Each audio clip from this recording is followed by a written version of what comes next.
Assalamualaikum warahmatullahi wabarakatuh. Bertemu kembali kita dalam kisah-kisah inspiratif, bercerita tentang perjalanan kehidupan anak manusia yang mengisahkan tentang cinta dan kasih sayang, kesedihan dan kebahagiaan, suka dan duka, pengabdian dan pengorbanan.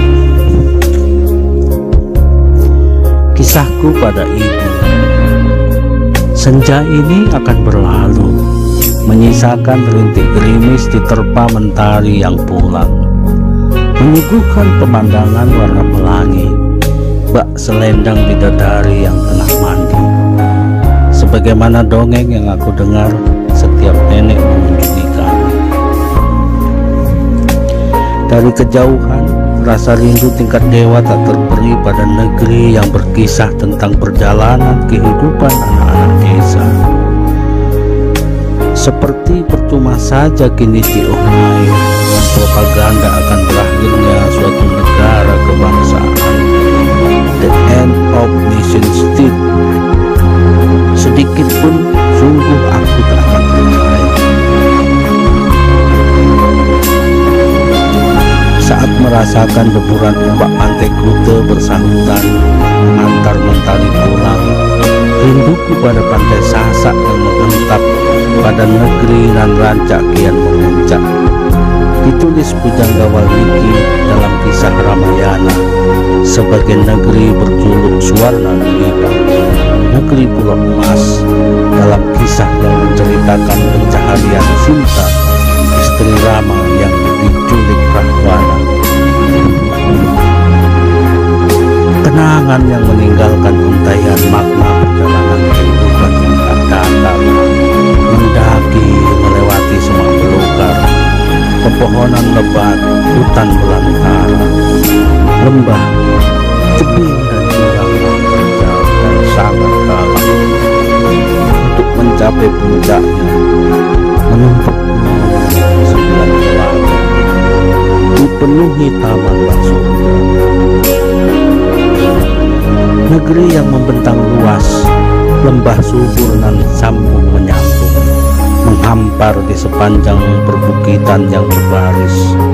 Lebih dari 1650 km panjangnya, membuat garis memanjang, membelah Pulau Emas, dikelilingi gunung api tua. 11 gunung diantaranya masih aktif. Air mengalir dan sebahagian terbendung dalam cekungan berupa danau yang terbentuk akibat gerakan tanah ataupun karena letusan gunung api purba. Dari ujung ke ujung terdapat banyak danau berhimpit dengan deretan lembah mengular seperti sabuk emas.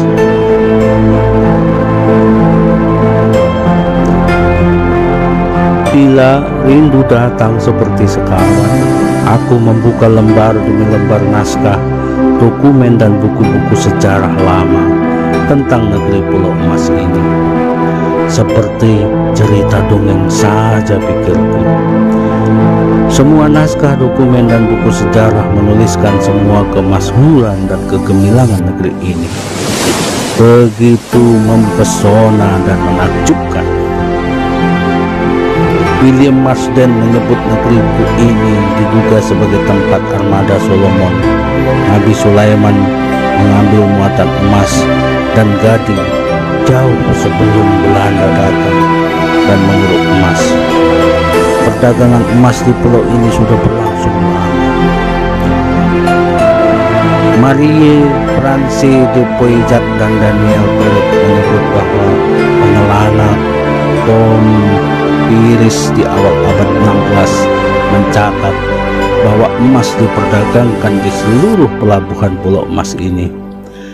Pelabuhan tua di pantai barat telah pula disebutkan oleh Ptolemaeus di abad kedua Masehi. Benarkah negeri yang tak akan pernah aku lupakan ini seperti kisah yang ditulis dalam kitab umat Yahudi bernama Melakim yang berarti raja-raja? Pada pasal 9 bahwa Nabi Sulaiman, Raja Israel, menerima 420 talenta emas dan dirham Raja Tirus yang menjadi bawahan Nabi Sulaiman. Emas itu didapatkan dari negeri Ofir. Memperkuat dugaan itu, Al-Quran Surat Al-Anbiya ayat 81 menerangkan bahwa kapal-kapal Nabi Sulaiman berlayar ke tanah yang kami berkati atasnya. Al-Arba illati barokna fiha. Ketika waktu terus berlalu, aku mencoba melupakan semua peristiwa yang membuat kesedihan dan hati kecewa. Mengenang masa kecil adalah salah satu cara bagaimana aku melupakan semua bualan dan cerita orang-orang cerdik dan merasa paling pintar sejagat raya. Celakanya, aku tak menyadari bahwa itulah awal mula semua pertanyaan-pertanyaan muncul begitu saja tanpa ada jawaban. Mungkin semua pertanyaan-pertanyaan bodoh yang tak memerlukan jawaban. Entah mengapa aku semakin banyak memikirkan hal-hal di luar akal dan logika. Mengapa negeri dan subur menyimpan banyak ketimpangan, keterbelakangan dalam pendidikan, kemiskinan yang menimpa rakyat yang tak berdaya? Dari semua kisah ini, semuanya bermula pada negeri yang telah membawa pada suatu petualangan yang mengetatkan gelung-gelung jiwa, bersatu dalam segenap perasaan dan pikiran yang tak mungkin bisa terlupakan. Pada pelangi di atas cakrawala, pada gunung yang menyimpan banyak cerita misteri dan kegelapan, menginspirasi para seniman, pujangga dan penyair sebagai tempat bersemayamnya ular naga. Karenanya, setiap senja datang, mentari pulang di telan putaran waktu, bersembunyi dalam sepi malam, ketika temaram berwarna merah saga, asap mengepul dan membumbung dari kandang-kandang ternak, seperti bau dupa para pengguna, bercampur wangi melati, mawar, kenanga dan aneka bunga dari tepi jalan menembus ke angkasa dan cakrawala.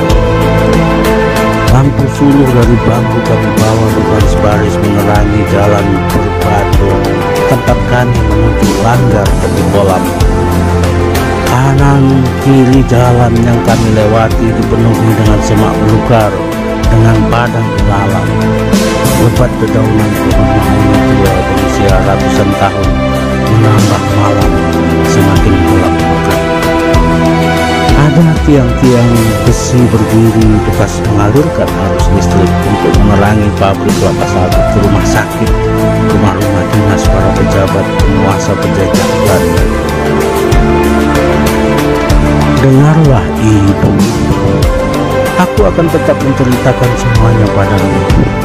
Meski kebencianmu kian hari kian meninggi pada hujan dan kemarau, silih berganti yang datang tak memberkati.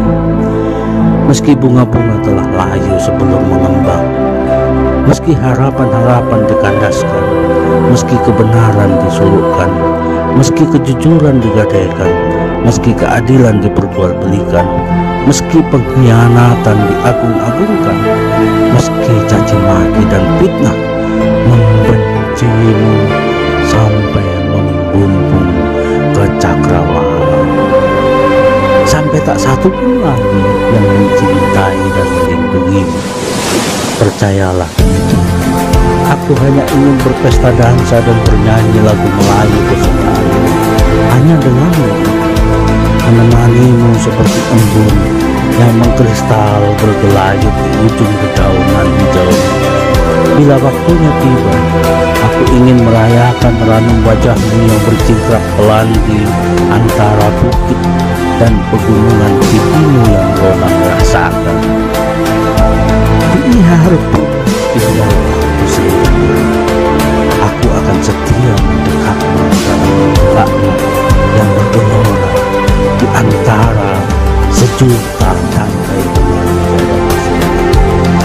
Tunggulah dengan sabar itu, biar kisah-kisah perjalanan ini segera aku tuntaskan. Kelak masih akan ada yang mencintai cinta anak-anak kandung rakyat pada baktinya yang tak pernah mati pada ibu. Sekian dan terima kasih. Wassalamualaikum warahmatullahi wabarakatuh.